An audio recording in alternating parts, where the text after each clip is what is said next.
Verseau, bonjour à toutes et à tous, j'espère que vous allez bien. Je suis très heureuse de vous retrouver, merci beaucoup pour votre présence pour cette nouvelle vidéo où nous allons évoquer quelles sont les énergies qui vont peut-être, pour certains d'entre vous, vous accompagner durant ce mois de juillet 2022. Alors le tirage est fait, je vous avoue que votre tirage a été un peu particulier, je crois que c'était celui d'avant aussi, est-ce que c'était les Capricornes? J'avais des paquets entiers de cartes qui sautaient, ça faisait beaucoup pour les garder toutes. Ici, j'ai gardé ces deux-là parce qu'elles sont venues assez franchement. Mais je vous avoue que sur plusieurs sections, il y avait vraiment des paquets entiers qui tombaient. Alors, en arcane majeur, vous avez ici l'étoile qui représente l'énergie qui va peut-être vous accompagner durant tout ce mois. Ici, vous avez l'ermite et le pape. En arcane majeur, c'est tout. Ensuite, vous avez des coupes, des deniers, des bâtons. Et il n'y a pas d'épée. D'accord, très bien. C'est quand même assez équilibré. Je pense que c'est un mois où vous faites certaines choses, mais qui sont très mûrement réfléchies. Vous n'avancez pas sans une bonne réflexion et un bon questionnement. Allez, on va commencer par l'arcane qui vous accompagne. Donc, l'étoile, qui est quelque chose qui rayonne dans le ciel. L'étoile, ça envoie de la lumière, ça brille. Quand on suit sa bonne étoile, ça montre le chemin. D'ailleurs, on dit qu'il faut croire en sa bonne étoile. Bon, une fois qu'on a posé tout ça, ça veut dire quoi concrètement pour vous? Ça veut dire que là, on parle d'un espoir et de la foi que vous mettez dans l'espoir que vous avez. Pourquoi? Parce que ce vœu, ce désir, cette envie, je ne sais pas, ce petit quelque chose en tout cas, vous avez un sentiment intuitif que c'est possible. Vous avez l'impression que tout, c'est-à-dire la vie, les relations, les circonstances vont s'organiser pour vous prouver que oui, c'est possible. C'est un arcane qui est favorable et qui représente aussi ce qu'on ne maîtrise pas forcément, c'est-à-dire tout ce qui relève d'un niveau qu'on va appeler plus subtil, l'inconscient collectif, le songe, mais aussi la chance. Et tout ça, ce sont des choses qui peuvent interférer dans un sens positif sur ce que vous êtes en train de vivre. Le mois de juillet, peut-être, va faire naître en vous cette foi que vous pouvez avoir déjà en vous, mais aussi en la vie. Ou en tout cas, ça peut venir l'accentuer si vous avez déjà cette foi en vous et en la vie.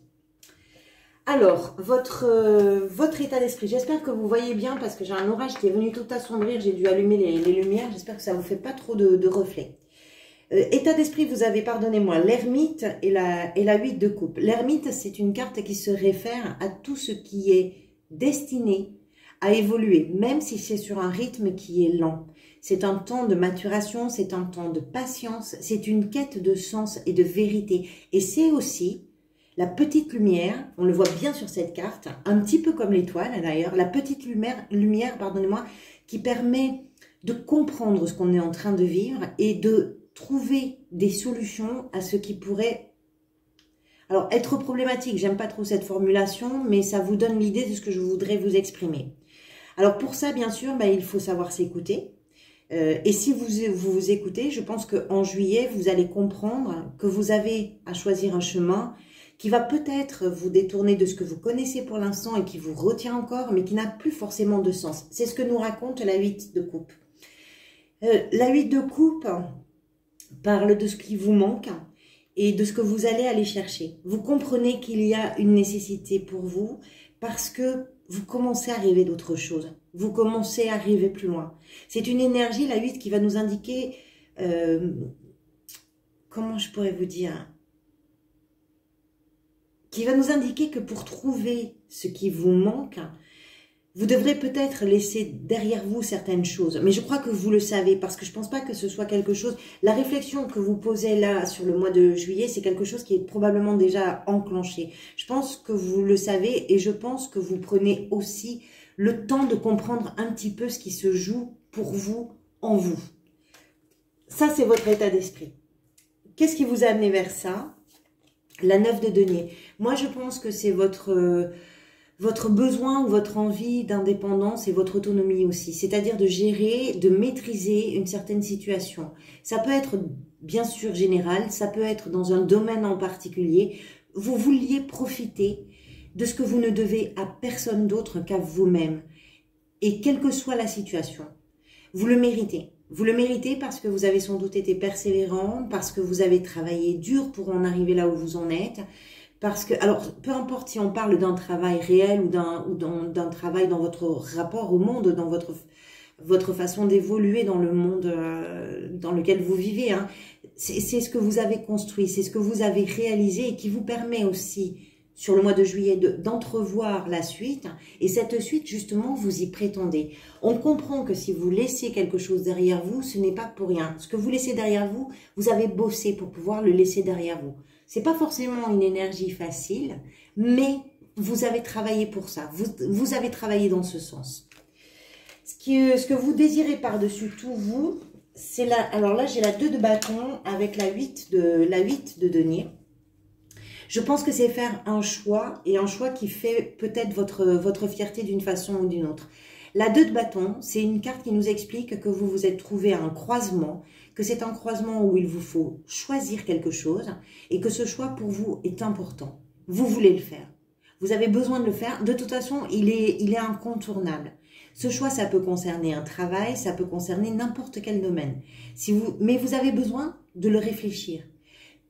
Vous avez besoin de le réfléchir parce que vous savez aussi que c'est en avançant vers ce qui va vous passionner, vers ce qui va vous intéresser, vers ce qui va vous donner envie de vous battre, de travailler, vers ce qui représente votre bonheur, que vous allez apprendre, mais aussi que vous allez vous réaliser. C'est un choix important. Je pense que c'est un choix important que vous avez vraiment envie de faire. Même si ce choix implique une fin d'une situation. Je ne pense pas que ce soit une fin d'une relation, c'est une réflexion que vous poussez. Vous êtes obligé de prendre ce temps de maturation, de compréhension, là où vous en êtes, là où vous voulez aller. Vous savez que vous avez besoin d'évoluer, vous savez que vous avez besoin d'avancer. C'est pas forcément un choix difficile ou douloureux, c'est un choix important par contre. Et c'est un choix que vous souhaitez faire, hein. Comme si vous aviez travaillé justement dans ce sens-là pour pouvoir avoir ce choix. Ce qui va venir vous aider, vous avez la 10 de denier. C'est peut-être votre famille, c'est votre bien-être, ce sont vos proches. C'est la stabilité, on va dire, réconfortante. Voilà, c'est l'impression que vous avez d'être à l'abri, que ce soit au sens propre ou au sens figuré. La 10 de denier est en accomplissement. Les deniers sont souvent associés aux biens, aux richesses matérielles, au patrimoine, aux héritages, etc. J'ai davantage le sentiment ici que c'est pas tant les richesses matérielles, mais davantage la protection que vous allez trouver auprès des vôtres. Alors, c'est possible aussi que ce qui va vous aider, c'est dans votre quête ou dans votre réflexion, dans le choix que vous allez poser, c'est d'avoir l'esprit tranquille financièrement, par exemple. Hein, c'est de ne pas avoir à prendre en compte cet aspect-là dans le choix que vous allez poser. Et puis, ça peut vous permettre aussi d'aller chercher justement ce qui vous appelle là. Quand la 8 de coupe se présente, ce que le personnage va chercher, c'est la 9e coupe qui correspond vraiment au souhait ou au vœu réalisé, à un idéal qu'on va chercher. Même si c'est pas quelque chose d'extraordinaire, c'est quelque chose qui nous fait rêver. Je vous rappelle qu'ici, vous avez l'espoir. Donc, il y a quelque chose qui vous fait envie, qui vous fait rêver. Vous savez que c'est pour vous, vous savez que c'est possible, vous le sentez et vous avez peut-être ce petit coup de chance de la vie. Ce qui vous aide, c'est ça, c'est cette stabilité ici, cette sérénité-là, quelle que soit la façon dont pour vous, en tout cas, ça peut être représenté. Ça peut être une tranquillité matérielle, ça peut être aussi, comment je pourrais vous dire, le sentiment que tout ce pourquoi vous vous êtes battu jusqu'à aujourd'hui, ce sont des valeurs qui sont importantes et ça, c'est quelque chose qui va vous conforter dans le choix que vous avez à faire. C'est ce qui vient vous aider. Votre défi, vous avez la reine de denier, c'est peut-être de veiller à un équilibre dans votre gestion du temps entre ce qui vous accapare, c'est-à-dire ce à quoi vous réfléchissez, et les personnes que vous aimez. Cette reine, pourquoi je vous dis ça? Cette reine, elle est attentive au confort, oui, à ce que les choses se passent sans encombre, mais surtout, elle veille à ce que personne ne manque de rien pour les gens qu'elle aime. Elle est très efficace à garder une bonne hygiène de vie, à sécuriser le périmètre, à mettre les gens à l'abri et à aider de façon pratique les gens qu'elle aime. Pour vous, cette carte, elle vient dans le défi. Donc, il y a peut-être une façon de trop vous investir. Trop, c'est peut-être un peu appuyé, mais de vous investir beaucoup dans la quête que vous êtes en train de mener. Vous semblez très concentré sur un sujet en particulier. Si vous avez un choix important, ça semble normal. Mais du coup, ça peut créer un petit déséquilibre. À vous de voir comment vous pourriez peut-être rétablir l'équilibre pour ne pas trop justement déstabiliser ce qui vient vous aider en énergie. Je ne pense pas que ce soit un grand défi, je pense que c'est plus une question effectivement d'équilibrage dans ce que vous êtes en train de chercher, ce à quoi vous aspirez pour un choix qui est important pour vous et ce que vous êtes en train de vivre avec les gens que vous aimez. Dans la sphère professionnelle, vous avez la 10 de bâton. Je pense que vous êtes en train de bien relâcher la pression et que ça doit vous faire beaucoup, beaucoup de bien. Comme toutes les 10, cette carte termine un cycle. Celui-ci, il a été énergivore pour vous. Énergivore en termes de responsabilité, en termes de devoir, en termes de... Voilà, vous avez tout fait jusqu'au bout. Maintenant, je pense que vient le temps pour vous de poser un petit peu tout ça. Alors, ça ne veut pas forcément dire que vous arrêtez de travailler, c'est pas ça. Mais que vous arrivez au bout d'une situation qui a été vraiment, je pense, assez fatigante pour vous. Ça, c'est si vous êtes en activité. Si vous cherchez un emploi, je pense que le parcours de votre recherche d'emploi a dû être assez éprouvant et que vous êtes en train, vous aussi, d'en voir le bout. Vous avez d'ailleurs peut-être aussi le facteur chance de l'étoile qui va vous permettre de vous lancer dans quelque chose d'exaltant. Après la 10 de bâton vient le valet, qui est quelqu'un qui est très réactif, qui est très dynamique, qui est dans l'apprentissage des choses, mais dans quelque chose d'exaltant, de passionnant, voilà, auquel il répond de façon vive, on va dire. Donc là, il y a un cycle éprouvant pour vous qui est en train de se terminer. Peut-être que le choix que vous avez à faire, il est aussi professionnel. Je ne sais pas, si vous faites des études, vous avez un choix dans la continuité de votre parcours d'étudiant ou de... Voilà, je ne sais pas. Mais vous avez besoin de réfléchir quelque chose parce que vous êtes en train de passer une étape qui fait qu'il va y avoir du changement pour vous. Il y a avant et il y a à partir de maintenant. Si vous n'êtes pas forcément un étudiant et que vous êtes dans une activité, c'est pareil. Hein, il peut y avoir un choix dans votre activité, c'est exactement pareil. Vous avez quelque chose à réfléchir d'important, sachant que l'étoile vous accompagne. C'est comme si vous étiez guidé un petit peu avec l'étoile. Hein. Ça montre le chemin, encore une fois. Dans la sphère sentimentale, vous avez la 6 de coupe. Votre vie sentimentale, d'une façon ou d'une autre, semble être plongée dans des souvenirs. Alors, ça peut être plein de choses. Ça peut être une mémoire refuge pour vous, avec des choses qui sont douces et qui font du bien. Mais ça peut être aussi une mémoire nostalgique. Ça va vraiment dépendre de votre situation personnelle. Ces souvenirs, ils peuvent surgir pour plein de raisons. Soit parce que vous retrouvez quelqu'un, peut-être, d'il y a longtemps. Peut-être que vous revenez dans un endroit que vous avez fréquenté et tout d'un coup, ça vous rappelle plein de choses.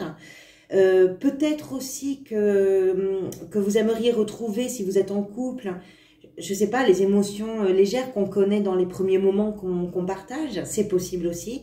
Si vous êtes célibataire, il est possible que vous soyez en train de repenser à tous les bons moments que vous avez passés ou qu'il y ait une circonstance qui est liée à votre passé qui vous permette une rencontre. Ça, c'est possible aussi. Si vous voulez, l'idée avec la 6 de coupe, c'est qu'il y a un lien très étroit avec les souvenirs, avec le passé. Quelle que soit la façon pour vous dont ça peut résonner, c'est une énergie qui nous parle de l'insouciance. C'est une énergie qui nous parle de ce temps où on se sent totalement libre, où on ne connaît pas de barrières, où on est dans le plaisir, dans l'authenticité et dans la vérité. Il y a quelque chose de franc dans tout ça. Mais comme je vous disais, ça peut être une mémoire refuge ou une mémoire nostalgique. Ça va dépendre. Et ça peut être les deux aussi d'ailleurs. Comment vous vous sentez durant ce mois? C'est le pape qui est venu. Alors là, j'avoue qu'entre l'ermite et le pape, vous êtes vraiment dans un mois d'introspection. Je pense que c'est pour bien cerner ce que vous souhaitez pour l'avenir, quel que soit le domaine qui est concerné. Je pense vraiment que c'est ça. Le pape, ça peut représenter une réflexion sur les études. On parlait des études tout à l'heure. Hein. Le pape transmet un savoir, donc c'est possible. Ça peut être en tant qu'étudiant, ça peut être aussi en tant qu'enseignant. Hein. Ça peut aller dans les deux sens. C'est une réflexion sur vos engagements, sur peut-être des événements aussi qui peuvent avoir un lien, je ne sais pas lequel, avec vos traditions. Quoi que ce soit, je pense que vous vous révélez bienveillant vis-à-vis de vous-même et que tout ce qui est matière à questionnement, ça va concerner ce que vous allez mettre en place à partir de juillet ou après le mois de juillet et pour très longtemps. On a une notion de longévité, de pérennité aussi avec cet arcane. Il y a un désir d'évolution et vous croyez profondément à ce qui vous attend, c'est évident avec l'étoile en tout cas. On sent que c'est un rythme qui est quand même ralenti, peut-être par rapport à une période que vous venez de traverser où les choses sont allées beaucoup plus vite. On sent que là, c'est un moment où certaines choses sont en train de se reposer, vous prenez le temps de souffler, vous prenez le temps de réfléchir, mais c'est une réflexion qui est en vue d'une évolution, en vue d'une progression et d'un développement, quel qu'il soit, hein, encore une fois. Ça peut être dans le relationnel, ça peut être dans le professionnel, je ne sais pas. De toute façon, ce sera pour chacun d'entre vous une histoire personnelle. La 4 de bâton vous attend à la fin du mois. La 4 de bâton, c'est une énergie de célébration. On parlait de tradition avec le pape. Pourquoi pas, ça peut être le choix d'un partenaire de vie. On peut parler de célébrer un mariage. Ce sont des moments en tout cas légers. Ce sont des moments que vous partagez avec la famille. Encore une fois, on a une notion de famille.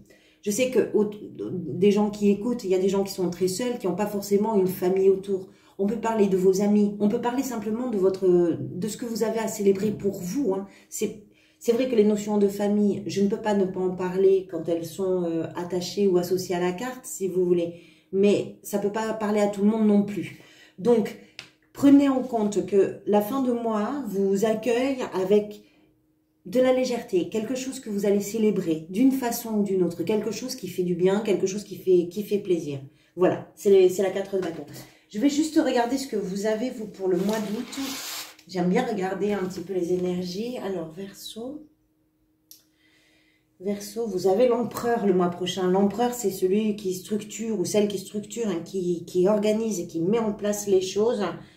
Donc, peut-être que vous êtes en train de passer un mois à la fois de réflexion, mais aussi de bons moments que vous allez vivre. Peut-être si vous êtes en vacances, par exemple, mais même si vous n'êtes pas en vacances. Et le fait de relâcher ici au niveau professionnel, ça vous donne aussi peut-être ce souffle pour respirer un petit peu dans la joie et la bonne humeur, on va dire. Et après, vous allez commencer à organiser plein de choses. Voilà, on arrive au bout de cette vidéo. Je vous remercie beaucoup d'être resté jusqu'à maintenant. Je tiens également à remercier toutes les personnes qui interagissent avec des likes, avec des commentaires et puis vos abonnements bien évidemment. Merci pour tout ça, ça permet à la chaîne de grandir. C'est très chouette pour moi, vraiment. Je vous retrouverai avec sans doute une parenthèse avant les énergies du mois d'août. Vous savez, c'est ce format plus court, un instantané comme ça. Et puis en attendant de vous retrouver, je vous dis à très bientôt. Prenez soin de vous, profitez bien de chaque instant et merci pour tout.